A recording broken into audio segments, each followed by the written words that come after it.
Global News has learned that Canadian Special Operations Forces are on the ground in Israel. Sources say that they are there to help with embassy security and liaise with the IDF. We'll talk about that today on the show, as well as Israel's new phase of operations in Gaza. I'm Mercedes Stephenson, and the West Block begins now. Israel's defense forces have moved into northern Gaza, launching attacks above and underground and unleashing hundreds of airstrikes. We speak to the former head of the Canadian Special Operations Forces, who led a peacekeeping mission in the Sinai, about the ground operation. Plus, a candid conversation with former Israeli Prime Minister Ehud Barak, why he says Israel must defeat Hamas and why he says he still believes in a two-state solution.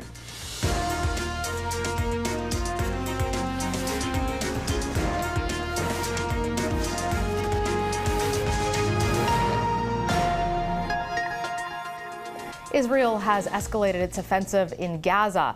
Israel knocked out communications on Friday, which are now starting to come back online. They've also unleashed the most powerful wave of airstrikes to date, expanding into a ground operation as well that has been underway since Friday. As we are speaking, Israeli forces are fighting in Gaza right now. In a televised address to Israelis, Prime Minister Benjamin Netanyahu warned that the war will not be short. Netanyahu said the war inside the Gaza Strip will be long and difficult, and we are ready for it. This is our second war for independence. We will fight for our native land. For more on what this second phase of the war will look like, I'm joined by retired Major General Denis Thompson. He was the force commander of the Multinational Force and Observers, a peacekeeping force based in Sinai, Egypt, during Israel's last ground operation in Gaza in 2014. Thank you so much for joining us today, General Thompson. Good morning, Mercedes. My pleasure. You were the commander of Canadian Special Operations Forces, which we didn't mention in your bio, but it was a huge part of your career. Global News has learned this morning that the Canadian Special Ops, including the most elite and secretive unit among them, JTF-2, are in Israel, that they are helping with things like embassy security and liaising with the IDF. Could you tell our viewers a little bit more about what the Canadian Special Forces and JTF-2 would be doing in Israel? Sure. But just to be clear, Mercedes, I don't have any inside baseball with respect to the current conflict. But typically, CANSOF, or the Canadian Special Operations Forces, deploys to crisis areas using what's called a immediate response task force, so that they can draw the capabilities that they need from across the entire Canadian Special Operations Forces command, which includes JTF-2 and other units. And then they will, and because they're on such a high state of readiness, they can get into the theater rather quickly and conduct the tasks that they've been given by the commander of CANSOFCOM. And just so we're clear with our viewers, we're not implying that they are involved in going into Gaza in an offensive capability or anything else. This is a relatively common, as you mentioned, deployment, but interesting nonetheless. I'd imagine a number of other countries, I know the United States has said publicly that their special forces are there as well. Absolutely. I mean, we don't know yet. I don't think it's been confirmed. There are still 2 Canadians missing, I believe. They could well be hostages, in which case they may be part of the hostage rescue planning. I don't know that for certain, but this is typical to send the immediate response task force to an area that's in crisis, and that could be something as simple as protecting the embassy. It could be, they could be involved in assisting the Israelis with their planning.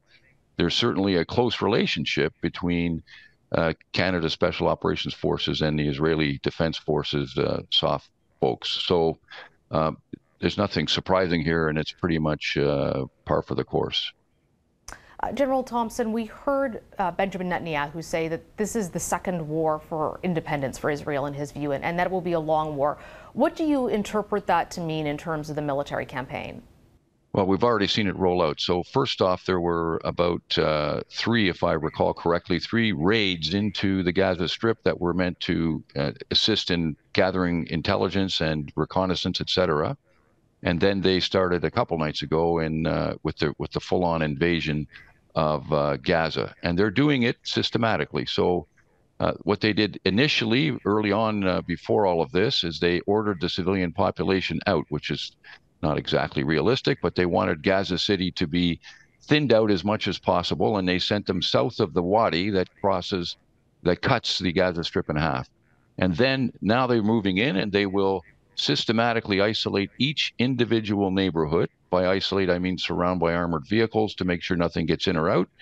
And then they will clear it, buildings, ruins, and tunnels in a meticulous fashion in an effort to kill all the Hamas fighters, to destroy any equipment and weapons that they find, and if they're there, to rescue some of the 229 hostages that Hamas has taken. But this is extremely complicated. And if you recall, in 2017, the Iraqi army, assisted by the Americans, took 9 months to clear Mosul of the ISIS fighters that were there, and they hadn't had nearly the time that Hamas has had to prepare Gaza. I mean, they haven't been inside of Gaza for 9 years since I was there in 2014. So it's going to be a tough fight, and there will be heavy casualties. You know, obviously, based on your experience about Hamas, how they operate, their capabilities. What do you anticipate the IDF is going to be facing? Obviously, there'll be tunnel warfare, which is going to be difficult. But again, the Israelis, after the 2014 conflict, have done an awful lot of work on tunnel warfare and created special units that do exactly that, and have created a training facility which is apparently the largest in the world to train soldiers in tunnel warfare. So they will be prepared, but Hamas they're on the home turf.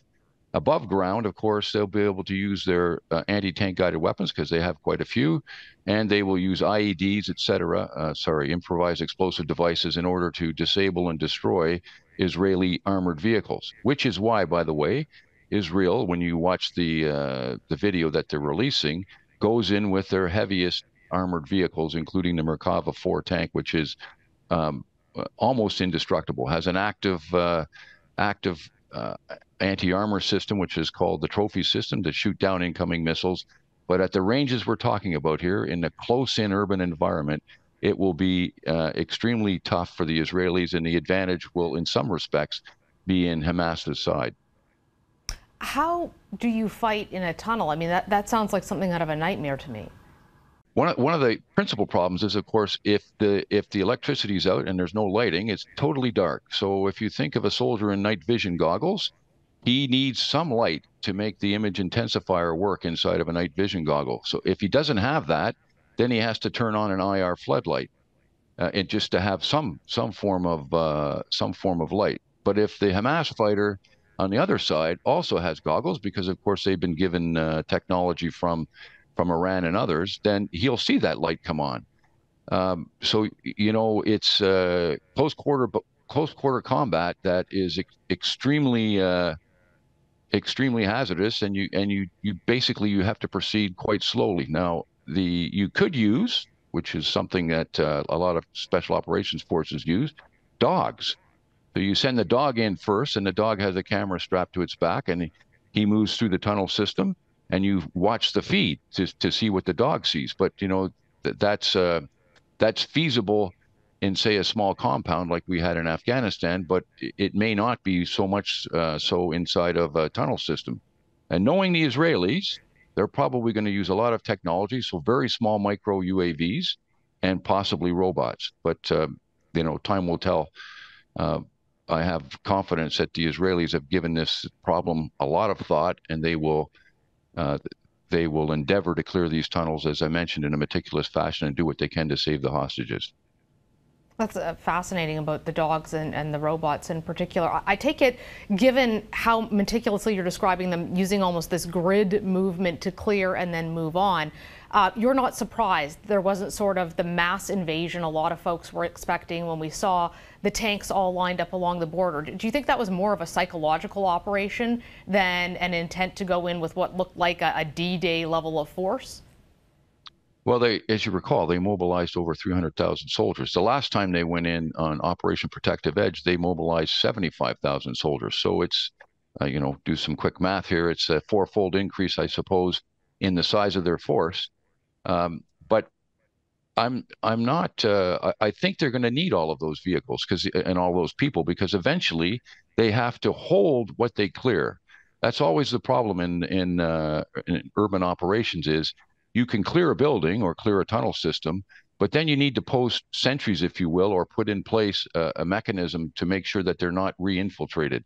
So eventually, some of those 300,000 troops their task will be to hold the ground that is cleared by those tunnel experts I was talking about and the other infantry that are going to clear the rest of the urban area. So I don't think it's too many troops. No, they're not all engaged right now because they're going to do this, as I mentioned, neighborhood by neighborhood. It'll take months to get this done. We have just under a minute left, but I wanted to ask you about the American presence in the region. It's clearly been ramping up. How do you interpret that? Well, there are 2 carrier battle groups in the region, and I think they're there as a deterrence to Iran. And it's also worth noting that the Secretary of Defense, Austin, announced the arrival of a THAAD battery and a Patriot battery. THAAD meaning Terminal High Altitude Area Defense Weapon. And those 2 batteries are capable of taking down ballistic missiles. So the idea here is to thicken up, I believe, the surface-to-air missiles envelope that's over top of Israel in order to defend them from any attack by Hezbollah or from Iran. And the carrier battle groups, of course, there's no greater deterrent considering the fighter aircraft wings that are aboard them, all of which should give pause for thought to Hezbollah in Iran. Major General Denis Thompson, thank you so much for joining us today, sir. My pleasure. Thank you, Mercedes. Up next, my conversation with former Israeli Prime Minister Ehud Barak about the war and why he still believes in a two-state solution.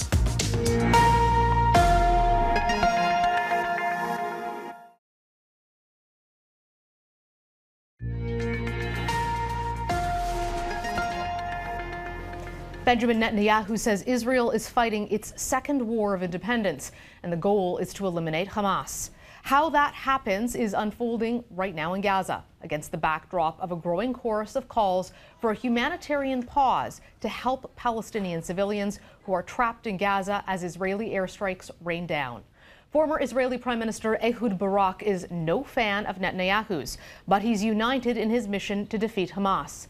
Barak is one of Israel's most decorated soldiers, a former defense minister and head of the Israel Defense Force. I spoke to him on Friday before Israel had launched its second phase. Mr. Barak, thank you for joining us. Obviously, a very complicated and fluid situation in Israel. What are the factors informing the Israeli government and Israeli military's decisions on how to proceed with the offensive in Gaza? There are 4 constraints. One is the hostages, I mentioned it, and it's a very sensitive issue. There is the risk that it will spread to the north, to Hezbollah and Lebanon, probably also Iraqi Shiite militias backed by Iran from the Golan Heights, or probably some dormant cells in the West Bank. And we, of course, are not interested, but it might happen. We should take it into account.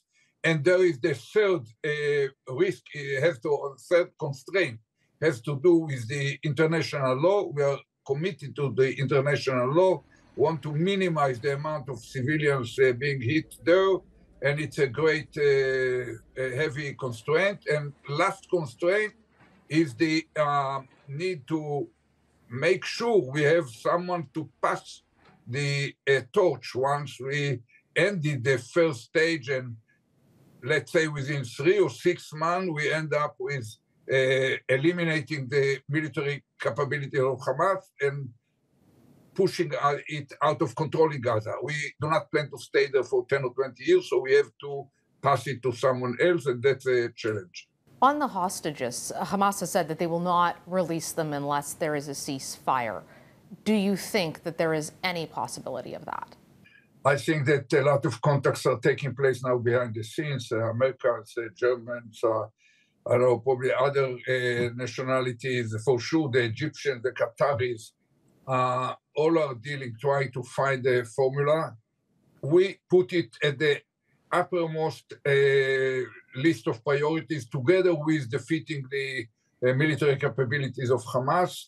And I think it will be irresponsible to go into the details. We'll do our best to have it, to have certain deal even before the ground force invasion, but we cannot delay it for too long, and the Hamas cannot get impunity through the fact that they hold hostages. One of the things that Israel has to think about here is the future of Gaza. And I've read your opinion and the opinion of other experts saying that the Palestinian Authority no longer has the credibility or perhaps even the ability to be able to govern in Gaza. So what do you imagine this looks like? Everybody knows the Israeli military is very powerful and it could dismantle the military capabilities of Hamas. But dealing with the ideology is another issue, and then dealing with the fallout, which Israel will own, for who governs once it's no longer Hamas. So some 15 years ago, I was a Minister of Defense, and we had the same issue.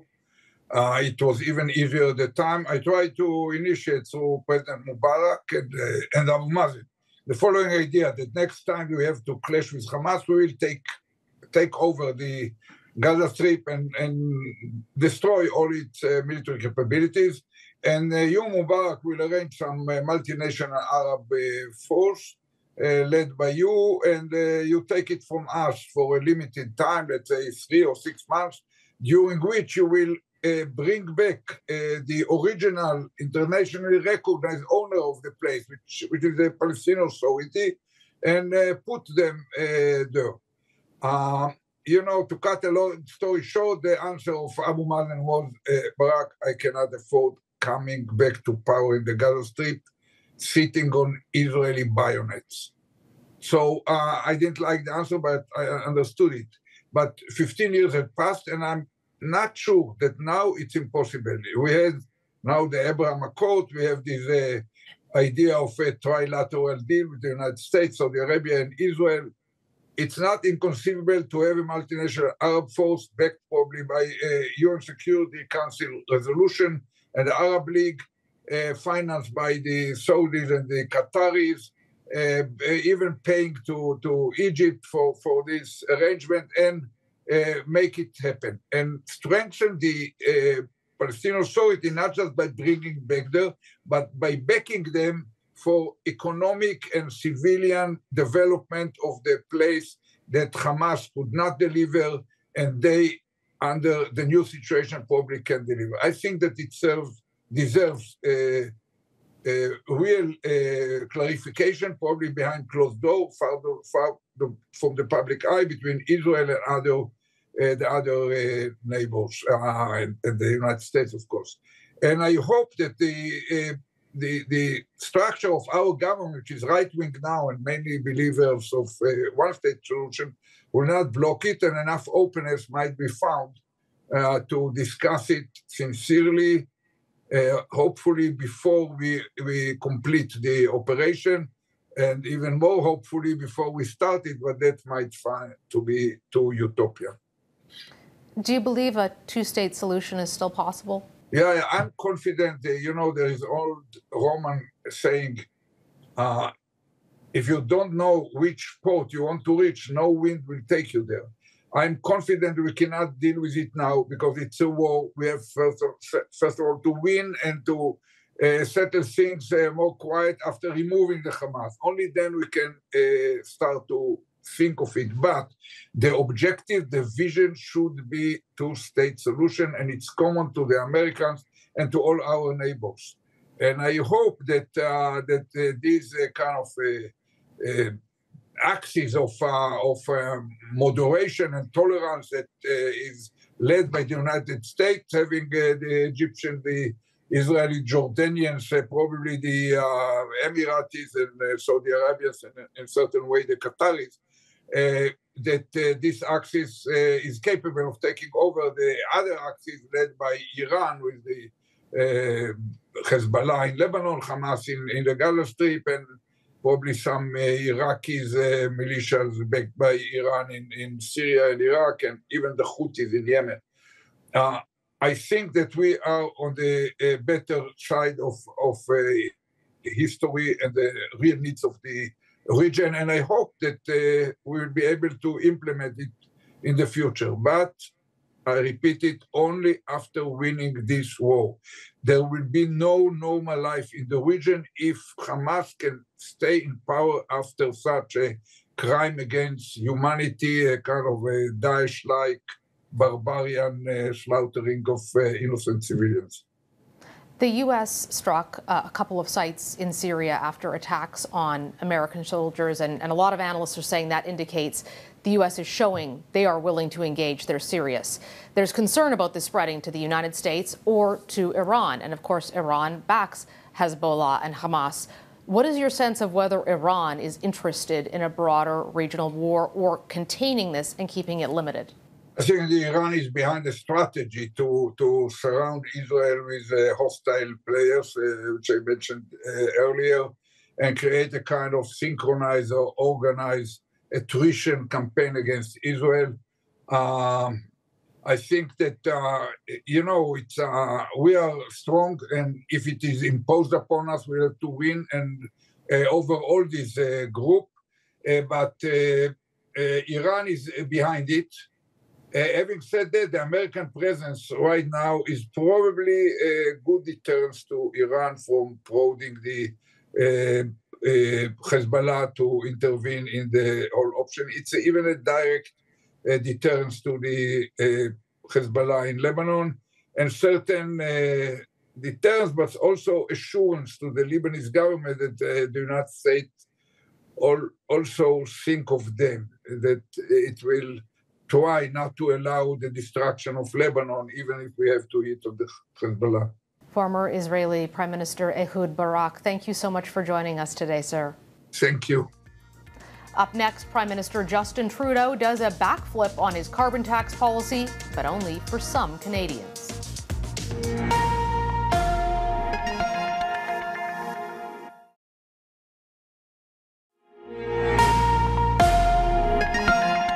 Now for one last thing. The crisis in the Middle East has captivated the world. And while Canadians are fortunate to live in peace and security, events on the ground in Israel and Gaza have not put a pause on politics here. This week, the Prime Minister blinked on his signature carbon tax, but only for some Canadians, those who use home heating oil, which is mostly used in Atlantic Canada. So that is why today, we are announcing a 3-year pause on the federal pollution price on heating oil so that we can give everyone the time and ability to switch to heat pumps. Canadians who use natural gas to keep warm in the winter, though, are out of luck. The carbon pricing pivot comes after months of the Liberal government defending the carbon tax as necessary for the environment, despite the affordability crisis. The changing course could be interpreted as the government thinking on its feet to respond to changing events, or a more cynical lens of pandering to votes as the government is dunked in the polls. What is no doubt a welcome move for Atlantic Canadians could become a political liability for the Prime Minister, though, if the policy is not equally applied across the country. That's our show for today. We'll see you next Sunday.